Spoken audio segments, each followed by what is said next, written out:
Thank you for joining this IOP Speaker Series event, Reporting from the Virtual Trail, a campaign check-in. My name is Sophie Hare.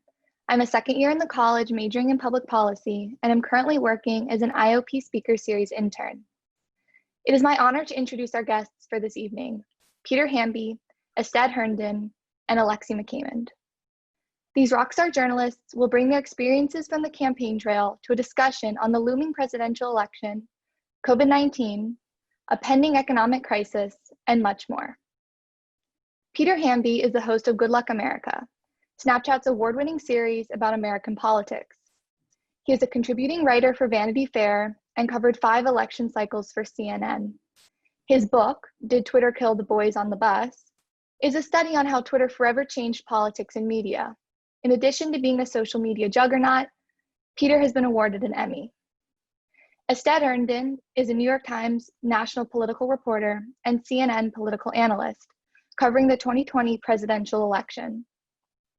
His previous work includes stories on grassroots campaigning and race and identity issues for the Times, as well as the Washington Bureau and City Hall reporter for the Boston Globe. Estad is a native Chicagoan and diehard supporter of the Tottenham Hotspurs. Alexi McCamond is a political reporter at Axios. Just 1 year after being hired, she was a lead reporter for Axios' midterm coverage and currently covers the 2020 presidential election. Alexi is a frequent contributor on CNN and MSNBC, and previously worked for Bustle, focusing on everything from reproductive rights to labor market trends. She received the Michael J. Feeney Emerging Journalist Award from the National Association of Black Journalists and is a 2015 graduate of the college. David Axelrod will moderate this event. David is the founding director of the Institute of Politics, senior political commentator for CNN, and host of the well-known podcast, The Axe Files. David previously served as chief strategist and senior advisor to President Barack Obama, and spent 8 years as a reporter and columnist for the Chicago Tribune. Please join me in welcoming our guests. Thanks, Sophie. And hey, you guys, I so appreciate you being here. I'm sure everybody had a late night last night. I know I did. Another event in this campaign. And maybe we should start there. Alexi, first of all, welcome back to Thank you. Always happy to welcome back an alum. Tell me, you did some reporting on how Kamala Harris prepared for the debate. What was her thinking going in, and how well do you think she executed it, and how much do you think she achieved what she set out to do? Well, it's good to be here with you guys on the Big Boys panel. I'm happy to be back at the college, and thank you all for joining, even virtually. I know this is our new normal. So one of the interesting things that I picked up in my reporting when talking to folks close to Harris that she was doing in her debate prep was her team was considering different pieces of research on how women are perceived when they're in public speaking. And that's obviously important because of the historic nature of her candidacy and nomination and the way that they were trying to present her arguments and push back against Pence. Obviously, they were aware of this idea that she could be perceived as, the stereotype of the angry Black woman. And they were really careful about how to push back on him when he was interrupting. What was interesting is I talked to some folks who privately said ahead of time that they didn't anticipate that Pence would really want to interrupt or try to interrupt a woman in particular. And I think we saw some of how he was kind of timid in doing that yesterday. But one thing that she tried to do was like this careful interjection where she just reminded him, like, I'm speaking. And I think that was very much something that was a result of considering all this research about how women are often considered, first and foremost about what they're wearing, how they're standing, how their body's positioned, how their voice sounds, their energy, rather than what they're actually saying. And so I thought that was pretty clear last night. Yeah, and it was a departure from, she is known, and everybody anticipated that she would be formidable in the debate because of her questioning at Senate hearings, where she could be withering toward witnesses as prosecutors can be. And it was clear that she was more measured about the interactions last night. Tough, but measured. Peter, Mike Pence looked to me like a kid who was dragged into the principal's office because of something a buddy did that he didn't want to dime out. I mean, he didn't look very happy to be there. He had a very tough hand to play, obviously. What was his strategy and how successful was he? You know, it reminded me of his strategy from the 2016 debate, which was just to put a bit of a softer edge on the wild and crazy Trump campaign. At the time, though, that sort of worked because Trump, despite being so flagrant in his actions and some policies, was still relatively undefined and a newcomer. And so it became a little bit easier for Pence to say that, you know, well, Trump is a businessman and he isn't going to raise your taxes. Whereas Kaine had to do that sort of similar act for a politician who was extremely well defined. In this case, you know, especially around COVID, everybody knows what COVID is, and at this point, what Trump has done. So to your point, I think Pence looked rather uncomfortable making these pretty nakedly political pivots back to H1N1 or fracking or the Green New Deal, when I think we just currently exist in a moment where debates or no debates, people have kind of rendered a judgment already on the two candidates, in particular the incumbent president. And Pence was sort of, you know, came into this debate with a similar strategy to last time. It just didn't work as well. And you know, one thing on Kamala, she actually had a couple memorable moments from the primary debates this cycle, but you know, we forget that she wasn't actually that great on her feet at various points throughout the primary. You know, when she was in a press gaggle, sometimes she would stumble. Tulsi Gabbard, you know, kind of assassinated her in one of those debates and she didn't really know what to do. And then last night, I thought she was pretty well put together.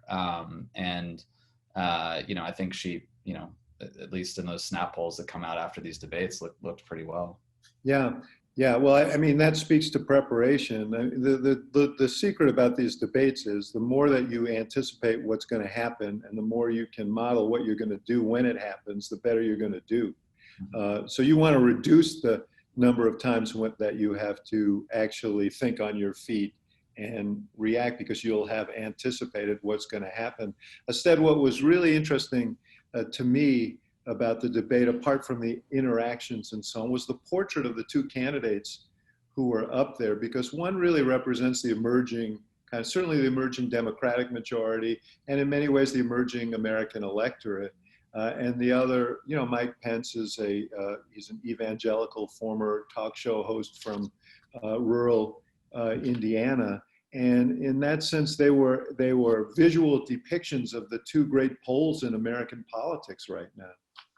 Yeah, and I think that is certainly what Harris can, you know, the thinking was in adding her to the ticket, that you can provide a kind of representation, a kind of touchstone for that kind of emerging coalition that Democrats want to step into.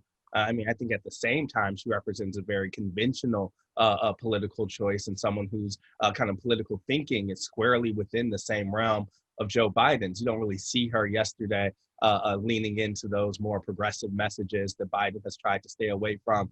She steps away from issues like, you know, the Green New Deal or Medicare for All, or even things that she kind of flirted with during the primary. And I think that kind of shows what the difference in role is from running for president to being the kind of number two on that ticket. She's comfortable with, as she used to say, prosecuting the case against Donald Trump. She's comfortable making the case for Joe Biden and kind of being the one who's ready to go on the offensive. Where she was uncomfortable in the primary was making that kind of big worldview case for herself, that what she saw as the big solutions and the underlying problems with the country, where she was going to fall in the kind of ideological spectrum. What she has now is a role that fairly insulates her from that. And I think what we saw last night was how, you know, with using identity, using representation, and using those kind of political skills that we know she has, she can be a good advocate for Joe Biden. Well, one aside, I know you did some reporting on this Supreme Court issue and the issue of adding seats to the court. Biden and now Kamala Harris both have, you know, if there was one question on which she seemed evasive last night, it's the same question he seemed evasive on last week. Why won't they land anywhere on this question? What are they trying? What are they trying to navigate here, and how much is there any cost to being evasive on that question? Yeah, I think that the Biden campaign believes that they don't want to mess with the track that this election is on, that they are in a good place, and that frankly, they want to keep this as a referendum on Trump, his actions, and specifically coronavirus. That is the feeling that leads them to do something like just refuse kind of blatantly to answer the question of do they support the expansion of the Supreme Court. Their kind of political answer is, we want to focus on what Mitch McConnell and folks are doing in Congress. But, Biden was pretty explicit when asked on local television. I don't want to give Trump a cycle and a news cycle that we don't want, and that will be kind of the focus. I think the thinking here is just make it to election day with keeping the focus just on Trump as much as possible. And also it gives Biden a chance to kind of be everything you want him to be. You think back to the DNC, you had Bernie Sanders saying, hey, this is someone we can influence when they're in the White House. And you have John Kasich saying, hey, I know this guy, he won't be influenced by the left, all in the same night. That's the kind of election strategy for them to be everything to everyone. Obviously, that's going to be a very separate thing from if he wins and how you have to govern. But they're just thinking you got to pass step one before you get to step two. Yeah.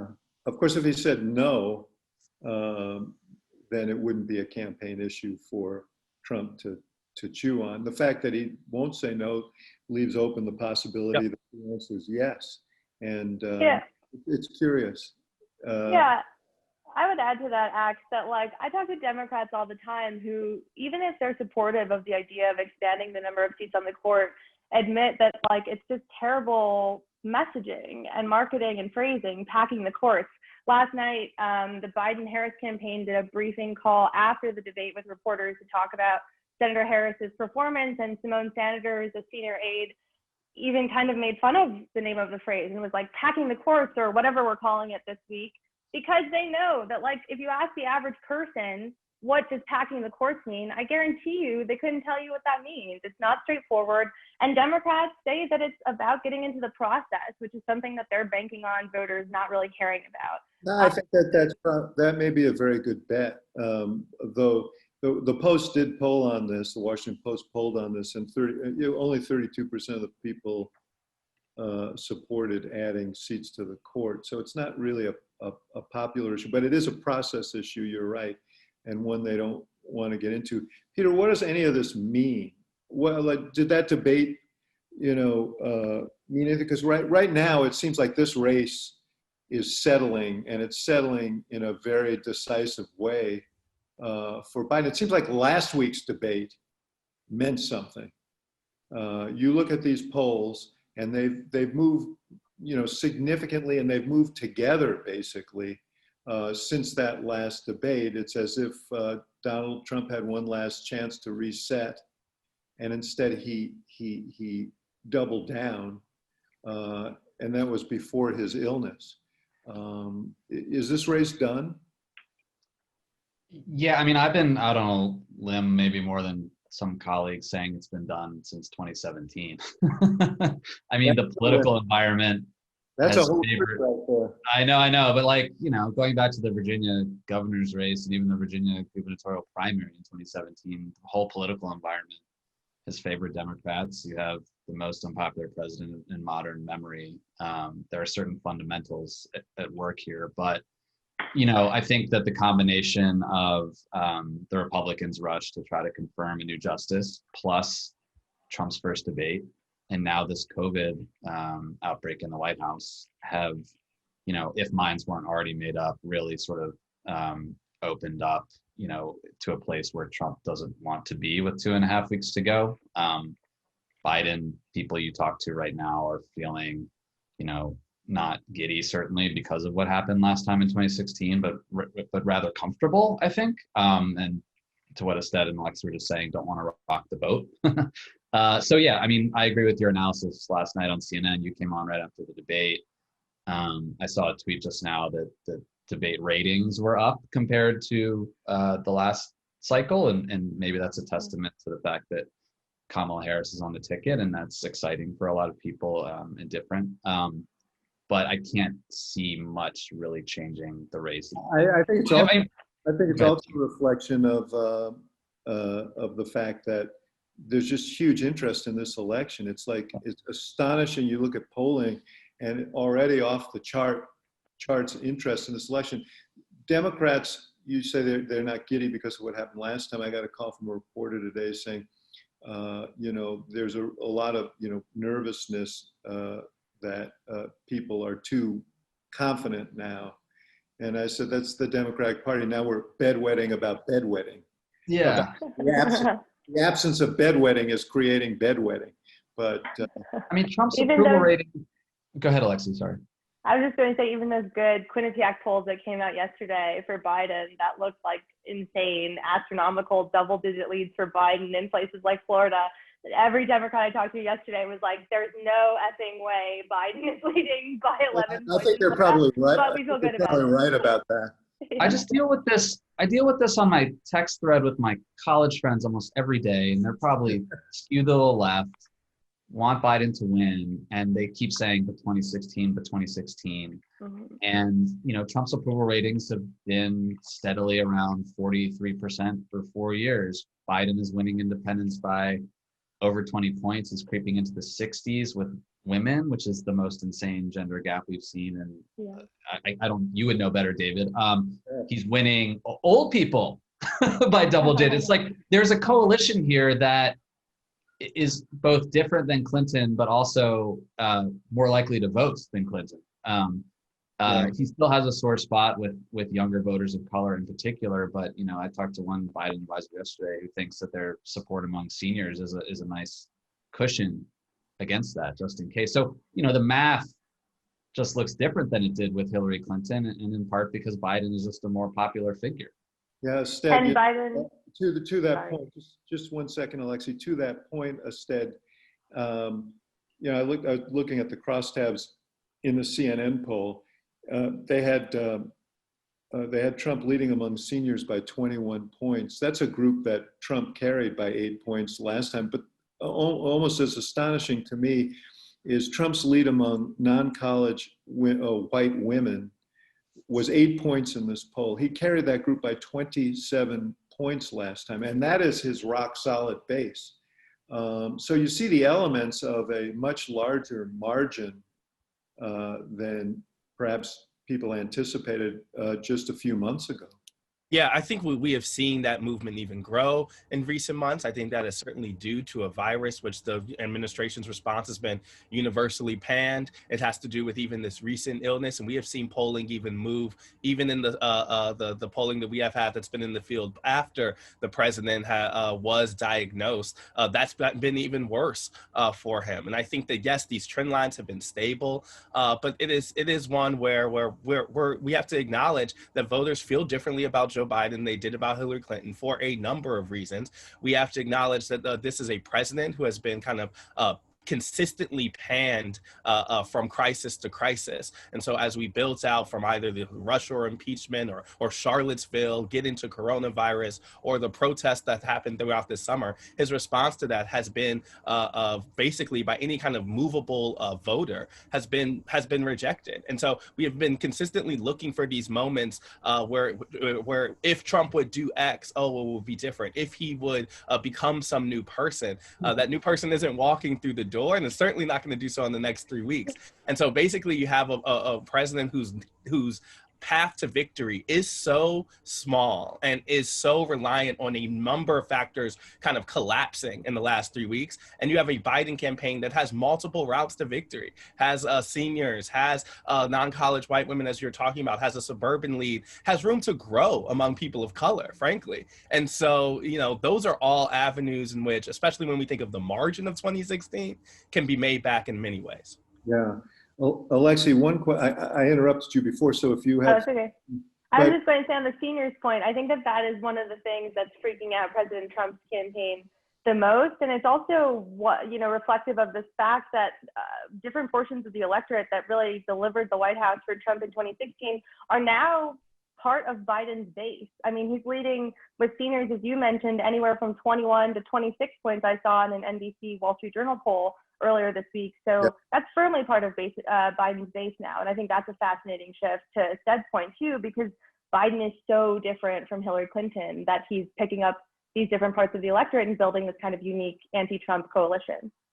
Yeah, we talk about the Biden coalition, but Biden himself has referred to himself as a transitional figure.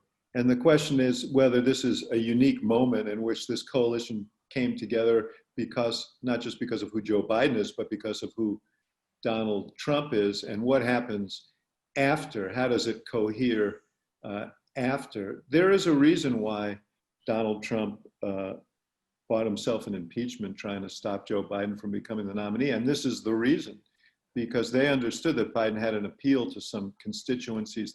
But the Democratic Party is not going to nominate, 75-year-old white Irish Catholic working class guys in perpetuity.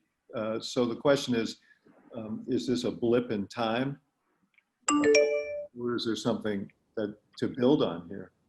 I think one interesting trend that we're seeing if we compare midterm elections is like in 2018, think about all the House candidates that Joe Biden campaigned for in these purple or even red to blue districts that were ultimately successful, places like Pennsylvania with Connor Lamb, Mickey Sherrill in New Jersey, these places that were running more moderate Democratic candidates that ultimately helped them take back control of the House and give them so much power.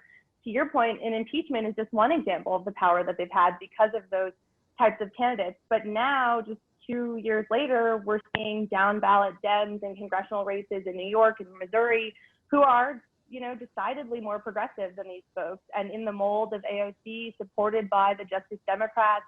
And there are a lot more of them who are winning their primaries and looking like they're going to go to Congress this time around. And I think that that's an interesting shift that we didn't see rewarded, and Ested's written about this at the presidential level, these progressive values in terms of who became the nominee, but we're seeing it down ballot. And so I think that the composition of Congress and the ideology of the Democratic Party is going to be a fascinating trend to watch how much that changes in the next couple of years. I'm not sure that fascinating is the word that President Biden's going to use when he takes office in January and has to contend with all these forces. Peter, you've been covering politics for a long time. You've covered a lot of campaigns, and you've also covered the emergence of digital communications and techniques in politics.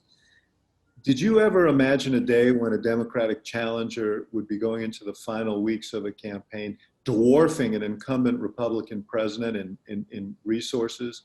It is striking that Donald Trump is canceling buys in states like Ohio and Iowa and trimming his buys in Michigan and in Wisconsin at a time when he desperately needs to be stepping on the gas. Yeah, and some of my confidence goes to that example, right? Like you look at elections and you have to see where different parties are playing offense and where they're playing defense. Like Mitch McConnell's super PAC just went into Kansas to help shore up the Republican Senate candidate there. Like if Georgia and Texas. I never thought that the Republicans would be asking, what's the matter with Kansas? Yeah, totally. I actually reread that book the other day for some masochism, I guess. But the Georgia, Texas were already in play. And that's just an example of like why Biden just is on offense and his foot is on the gas right now. I was surprised, not just that they're canceling buys, but that Biden outraised Trump the last 2 months by significant margins. Right. And look, part of this is the fact that Biden smartly understands that good campaign fundraising, and Rufus Gifford, who raised money for Obama in 2012, said the same thing. You need mail, you need traditional high dollar fundraisers, you need small dollar fundraisers, you need email. And the Trump campaign has really coasted for the last 3 years with this reputation that Brad Parscale and somewhat Jared Kushner cultivated as these fundraising digital geniuses, when in reality, they were just optimizing Facebook ads constantly over and over again for the last 4 years. And I don't know the reason that they've tapped out, but it seems like they've tapped out. They can't go back to the well that much anymore, in part because, as Alexi just said, a lot of the people that donated to Trump last time or have over the years are just not giving him money. I'm actually really stunned that an incumbent president is getting outraised. It is shocking. But it's not just the president. I mean, up and down the line, Yeah. Democratic candidates are flush. Stead, you're traveling broadly, or virtually maybe, but you're traveling broadly and talking to a lot of Republicans and Democrats. Republican candidates must be a little freaked out right now about what's happening to the president. I mean, there could be some real downstream implications of that. Yeah, I mean, I think that you have seen that concern grow over time. I think that the kind of holdout we would hear from Republicans during the presidential primaries, okay, if Democrats nominate, especially at the time when Bernie Sanders seemed ascendant at the beginning, they thought, okay, Bernie Sanders is incompatible with some of the down ballot races we have in places like South Carolina and Georgia and Texas, where Joe Biden does not have that same problem. Then, as Trump's kind of position has eroded throughout the summer, you have seen those concerns grow and grow. And frankly, you can see it in the kind of distance that folks are taking from the president down ballot, and the space the White House and Republicans are allowing them to take. That folks are being able to say, being able to lightly chide the administration's response to the coronavirus. You had John Cornyn in an editorial board interview in Texas saying that the administration made some mistakes. I think that speaks to how much they know that's rooted among the base, and how much they feel like if they do not speak to that, they will seem out of touch. You know, I remember back in the Democratic primary where candidates would try to say that they were going to unite the party through a kind of policy or ideological sense. What's uniting Democrats right now is just beating Donald Trump. And that is the kind of electability message that Joe Biden won on. That's what's holding them together up and down the ballot. And that also is something that obviously will drastically change on the day after the election day. And so that unity is firm right now. It's just fleeting also. What's remarkable to me, though, is that, and this is emblematic of the Republican Party being a Trump cult at this point. If you think back to like 2006, Bush was so unpopular at that point, coming out of Katrina, and the Iraq War was a disaster area. Republican consultants, they gave their candidates permission to, like, a year ahead of time run away from Bush. Like, even in the 2005 governor's race in Virginia, the Republican nominee was like, you can't come down here and campaign for us. And now, you know, like Estelle was saying, you have these candidates who are now saying, whoa, you know, putting some distance between themselves and President Trump. It's just shocking to me that wasn't evident to them a year ago or 2 years ago, but that just the answer is that, first of all, Bush wasn't running for re-election by the time 2006 rolled around. But secondly, Donald Trump does not he's not giving anybody hall passes to take shots at him. Yeah. And if they do, there's retribution. I was interested, Peter, in your conversation with Lindsey Graham, who may turn out to be the poster child for the Republican, disaster, if there is one, in 2020. The fact that he is in as close a race as he is in is, I think, probably shocking to him, and is shocking to the political world. But he made a Faustian bargain. That he was going to jump in with Trump, because if he didn't, he would lose a primary. And the irony is that he may lose the general because of the Faustian bargain that he made. We saw Martha McSally the other day. I don't know if you guys saw that tape, where she was asked at a debate whether she was proud of her support for President Trump. And she said, I'm proud of the fight I've made for Arizona. And the guy asked again, this was a debate, by the way, where the moderator was allowed to ask follow-ups, which is I think advisable, and she refused again to answer. And she has been as much of a kind of supplicant to Trump as anybody. So that tells you that. But we got the situation, Alexi, where the president's obviously been ill, and he's been erratic. More than normal. Did an interview this morning in which he demanded, really, that Bill Barr, the Attorney General, indict Joe Biden before the election. And he called Kamala Harris he said she's a communist. She's not a socialist. She's well beyond a socialist. Take a look at her views. I think that, as Stead hinted at before, Kamala Harris is actually a very solid center-left politician. She flirted with more left positions when she ran for president because she thought that's what that required. But she's actually in a more comfortable place for her and her politics there. To call her even a socialist, but now the president, having not gotten the reaction he wanted from her being called a socialist, has stepped it up to she's a full-blown communist. And yeah, I just, to my point before, if I am Republican politicians right now, if I'm a Republican politician right now, I'm thinking, make it stop. You've been thinking that for a long time if you're a Republican politician. This is grasping at straws. I mean, his team is looking at increasingly dire re-election prospects. The man was just in the hospital. The debates have not gone well at all. He's failed to brand Joe Biden. To your point earlier, his team has known before Biden even became the nominee that they thought Biden would have been the most formidable challenger. And now they're seeing that play out in real time. Senator Harris, same thing. I mean, we see him rely on these sexist and racist tropes. When she was first announced, he called her a mad woman, called her nasty. This morning on Fox Business, refers to her as a monster. Morning as well, yeah. He's grasping at these personal attacks because that's all he has left, is to either air grievances against every single person and institution he thinks has done him personally wrong, or drag his opponents through the mud by attacking them personally and saying, mean things, or saying things like, sure, I want a female president too, but not the way Kamala Harris is to get there. So he's intimidated by the Democratic ticket. And I think that, Republicans would rather some guidance from the president about how to run under him in a time like this, rather than him, relying on these poor tactics. There was a version of the Donald Trump presidency that, scared Democrats coming out of 2016, where he used his kind of not, even though he wasn't from the kind of traditional path of Republicans, he could have been kind of anything that he wanted to be. And there was this fear, particularly among moderate Democrats, that he would change the coalition because he was going to be able to, reach out to kind of the center. He could forego Mitch McConnell when he wanted to, because the base was so tied to him as an individual rather than the party itself, that it created space.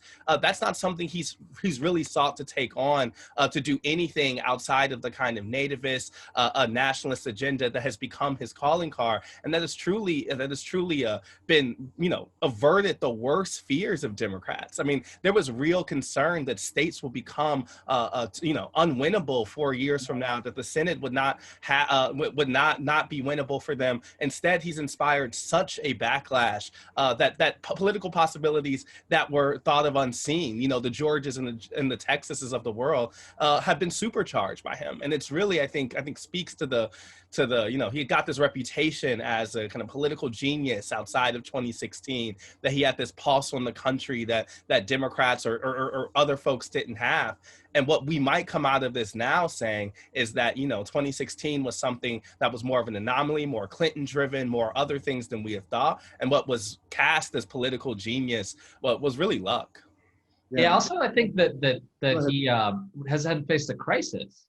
Like most of the crises of the Trump administration have been of his own making. And yes, This moment reminds me of the final 6 weeks of 2008, where like politics feels remote to a lot of normal people, especially casual voters. But the recession brought it home to people. It affected everybody. And COVID is bringing this home. It's making it relevant.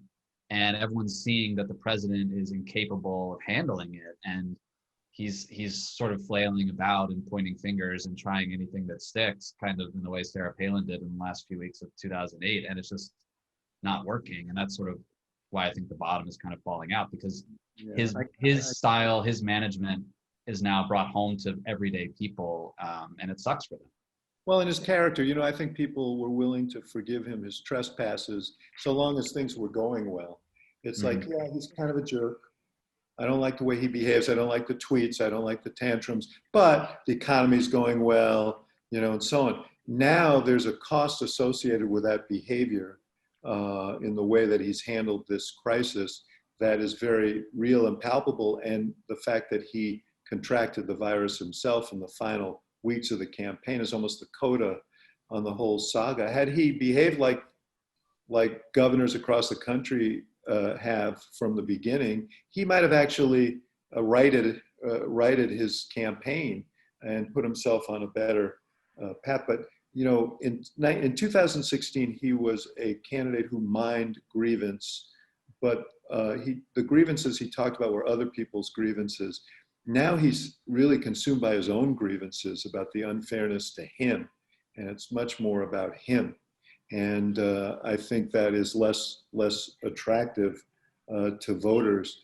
One of the concerns about his state of mind and based on the things he said is this long twilight process after the election, potentially, where ballots are still being counted because so many people, primarily Democrats, are casting mail-in ballots because of the COVID crisis. But these margins instead seem to me to potentially save the country from that ordeal, because if, for example, Biden were to carry Florida or Ohio, or certainly both, which are states that count these ballots in real time, there's not going to be a long delay in getting results from those states. If on election night those states come through for Biden, states that Republicans cannot win without, then the race is over. So these margins may actually transform the race from one in which everybody had these very dark concerns into one that may be more conventional, even if the president doesn't choose to concede. Right. I mean, I think that is the kind of dream scenario. You can talk to folks about a Biden landslide. They talk about the kind of logistical and pragmatic concerns about being able to get an election night call and kind of get trust and buy-in from people before the president says what the president will say. But at the same time, I think there's also the kind of moral concern from Democrats to say that doesn't need to, that it's not just about removing him, but a kind of like national call to action, a kind of rejection of Trumpism largely that can be kind of underscored through a big electoral college and the popular vote victory. And I think that both those things combined add a kind of another layer of dimension on election night, not just, who's going to get to 270, which we know is the foremost concern, but will there be a kind of new coalition of people who come together and reject what we have seen the last 4 years? I mean, I think that for Biden, that's the real promise, right? To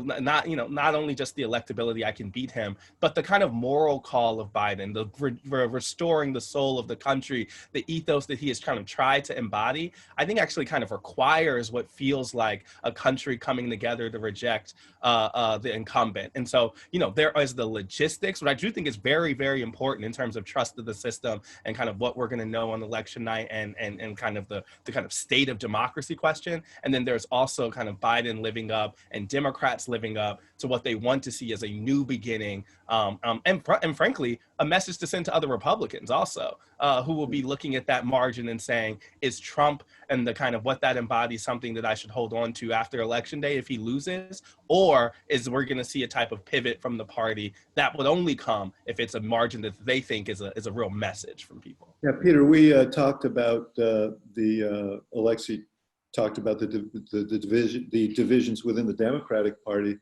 but the Republican Party is going to really have to, if this goes down as we discuss, and I'm open, by the way, if anyone has a strategy for the president's revival here, or a scenario by which he wins this election at this point.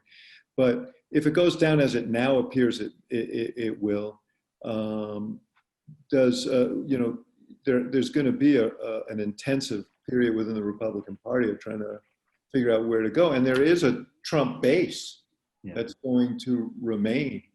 So that's going to be an interesting thing to see. And do they take a message, as Stead suggests, from the returns of this election and say, maybe we should cooperate a little more, maybe we should moderate a little more, or, and maybe we should return to some sort of norms, although this has been a long-term story. Trump is just the end of that process. Mm-hmm. What happens with the Republican Party? Yeah, I think there's been this sort of, boogeyman scenario where Trump loses but doesn't go away. And when we all look at Twitter every day, there's people suggesting that, Trump will be the puppet master from Mar-a-Lago of the Republican Party. He might run again. I do think that if it is a drubbing, again, I do not want to overestimate Republican leadership's ability to go along with Trump. But I do think that if it was pure and total annihilation, that the specter of Trump being at this always on presence for the Republican Party kind of goes away.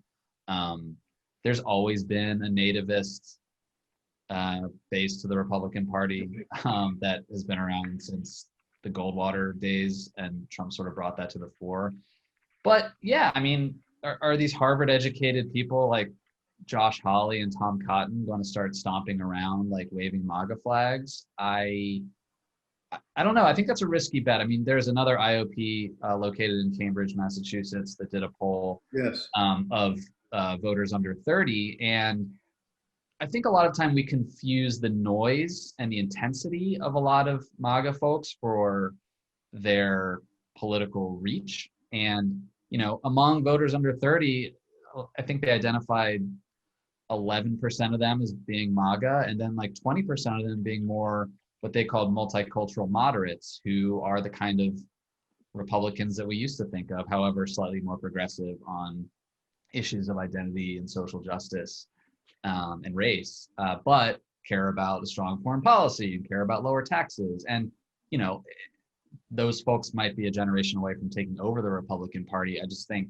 it would be a risk for Republicans actually to assume that the Republican Party is full-blown MAGA when Trump himself is not at the top of the ticket. And Alexi, and then we'll take some questions. There is a demographic shift in this country. And, there was an autopsy after the 2012 election. I know you were in your second year at the university at that time, but, and that autopsy, talked about the fact that the Republican Party had to expand because their base was shrinking.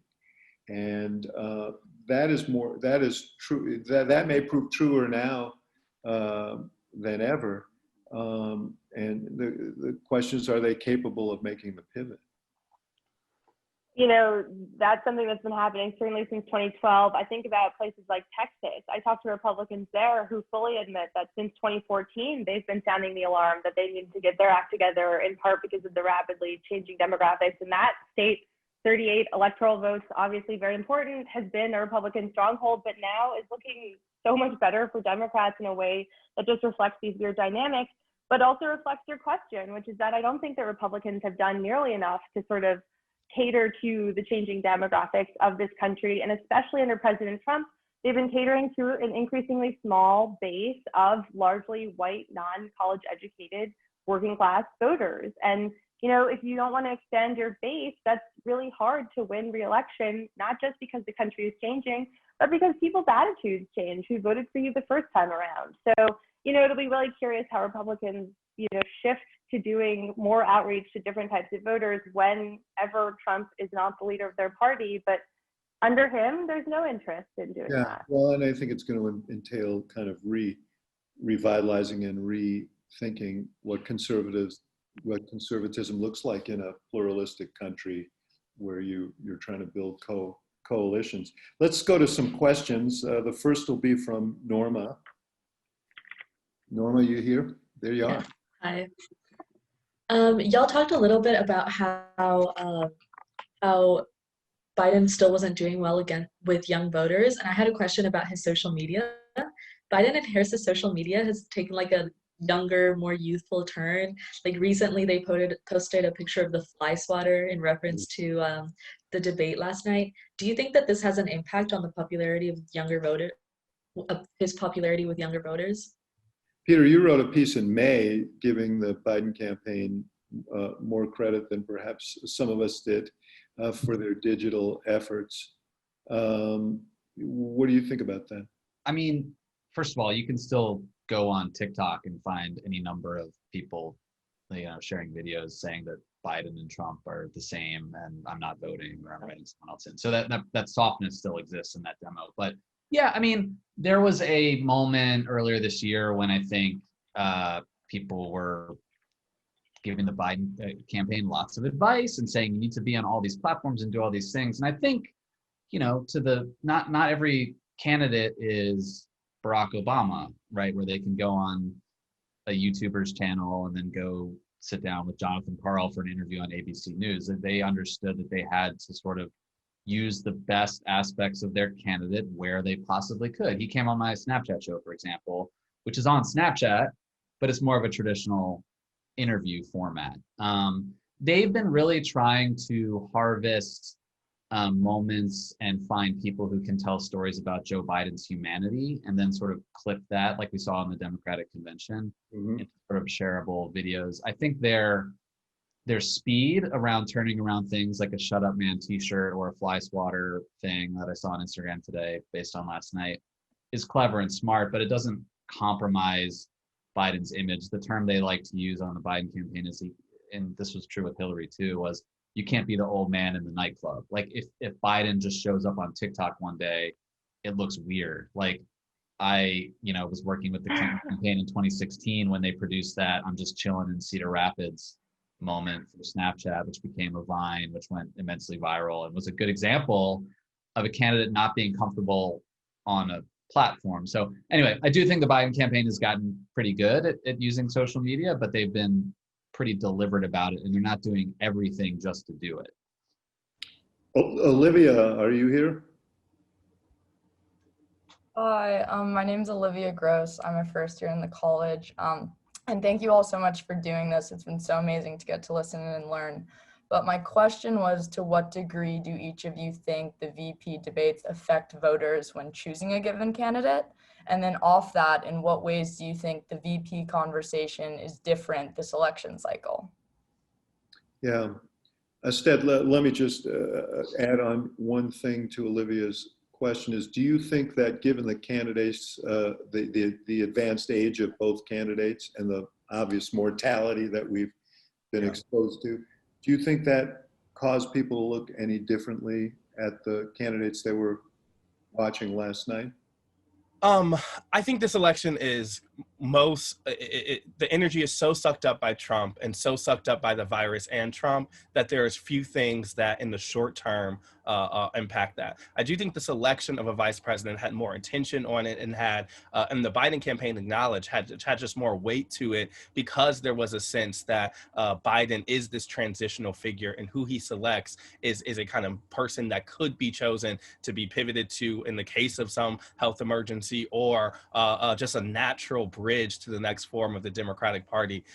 I don't know if yesterday did much to affect the kind of future of both of these candidates. I mean, if you strip away the short term, which I don't think the VP debate affects all that much, these are both figures who want to be the leaders of their party once that person at the top of the ticket is gone, right? And so that was a subplot to me yesterday, was would there be a moment that is produced that speaks to something that will be, that they're trying to create in the long term?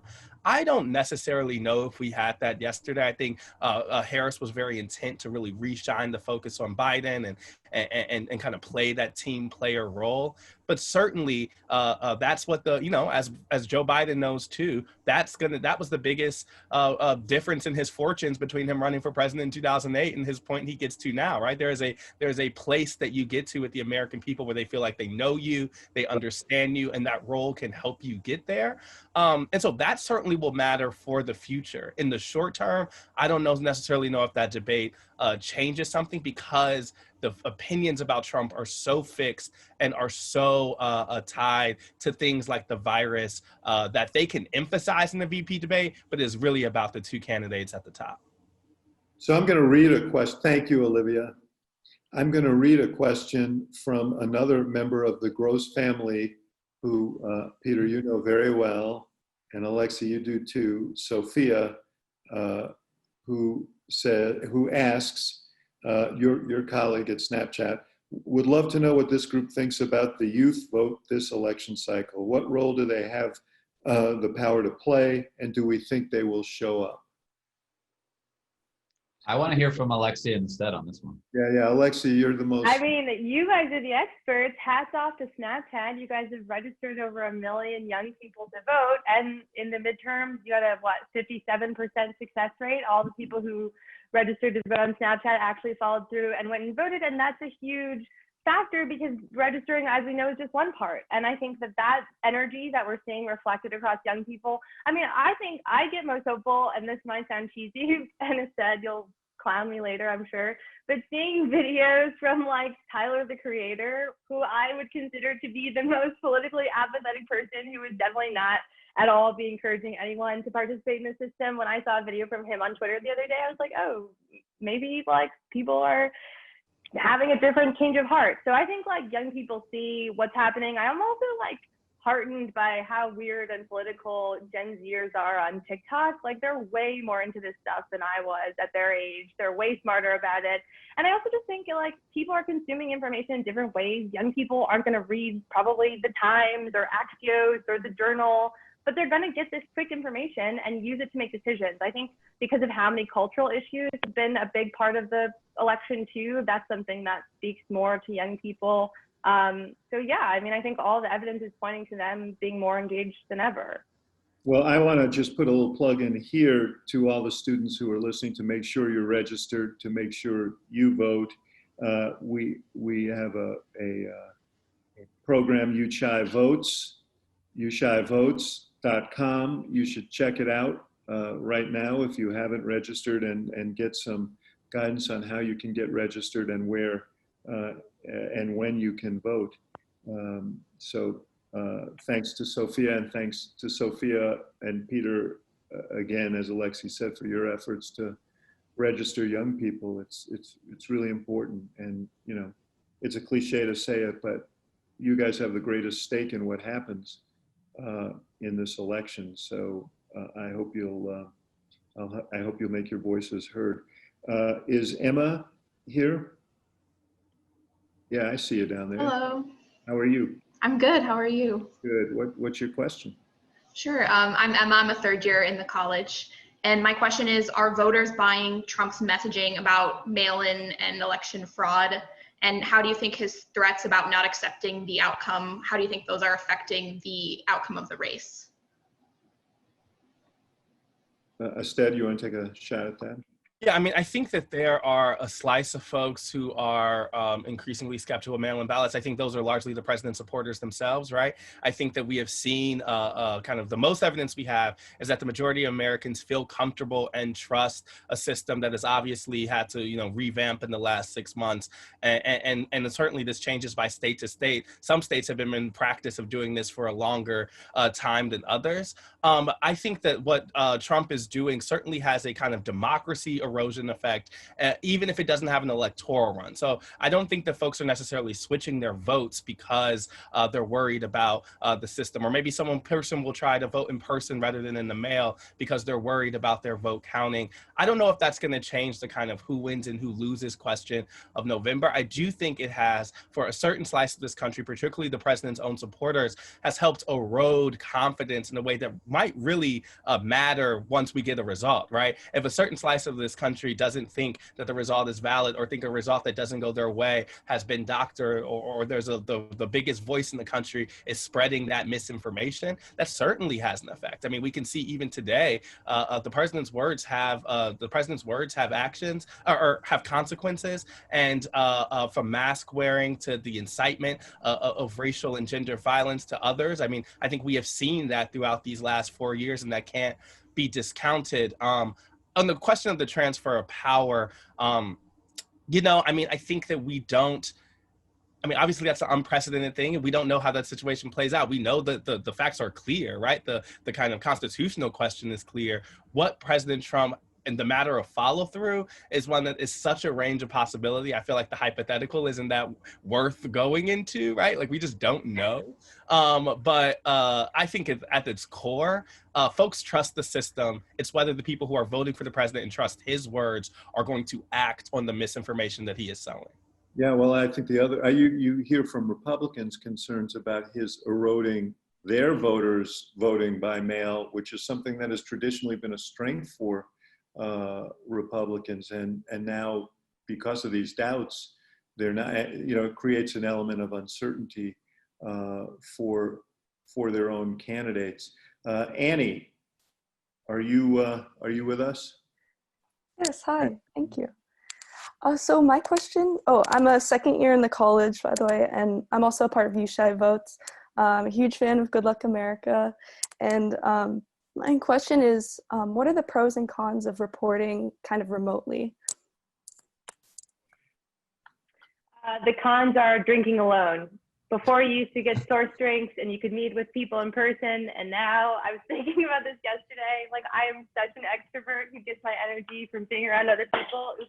Estelle and Peter both know that very well, and I really miss that aspect of it. Obviously, you can build sources over the phone and in different ways virtually. I've had Zoom meetings, but like I really miss meeting face to face with people because I feel like you can get them to trust you a lot faster. You can have better conversations. You don't have to drink alone. And I miss talking to voters in person too. Luckily, I still get to do it virtually through these focus groups we do every month, but I miss talking to voters. Like, they're the people who are making the decisions. They know a lot more about what's happening sometimes than it feels like we do in Washington. So I definitely miss that. But the good part is, like, I don't know, I guess I don't have to like wear real clothes all the time now. Yeah, the cons, I mean, it's, you guys probably travel more than I do because I have a camera crew and it's like hard to wrangle.